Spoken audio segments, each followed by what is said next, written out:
தமிழக சட்டமன்ற தேர்தலுக்கு இன்னும் 8 மாத காலமே இருக்கும் நிலையில் அரசியல் கட்சிகள் தங்கள் தேர்தல் பணிகளை தீவிரப்படுத்தி வருகிறார்கள். அதிமுக சார்பில் பொதுச் செயலாளர் எடப்பாடி பழனிசாமி மக்களை காப்போம், தமிழகத்தை மீட்போம் என்ற தலைப்பில் பிரச்சார பயணத்தை தொடங்கிவிட்டார். முன்னாள் அமைச்சர் RB உதயகுமார் வெளியிட்டுள்ள வீடியோ பதிவின்படி இந்த எழுச்சி பயணம் கடந்த ஜூலை 7ஆம் தேதி கோவையிலிருந்து தொடங்கியது.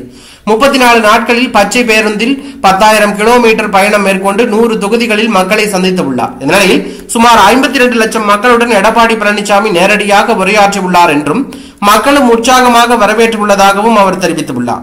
RB உதயகுமார் பேசும்போது எடப்பாடி பழனிசாமியின் எழுச்சி பயணத்துக்கு எதிராக ஆளும் கட்சியான திமுக பல்வேறு தடைகளை ஏற்படுத்துகிறது. ஆனால் அந்த தடைகளை எல்லாம் மக்கள் பேராதரவுடன் தகர்த்து முன்னேறி வருகிறார் எடப்பாடி பழனிசாமி. திமுக அரசு அறிவித்த திட்டங்கள் பலனின்றி போனதாகவும் மக்களுக்கு பட்டை நாமம் போட்டதாகவும் வெளிக்கொணர்கிறார். இதனால் ஆளும் அரசு பதற்றம் அடைந்துள்ளது என்றார்.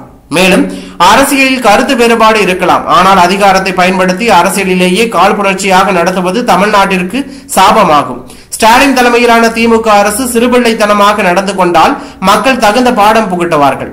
பொறுமைக்கும் எல்லை உண்டு, சாது மிரண்டால் காடு கொள்ளாது, பொறுத்தார் பூமி ஆழ்வார் என்பதையே எடப்பாடி பழனிசாமி கடைபிடித்து வருகிறார்.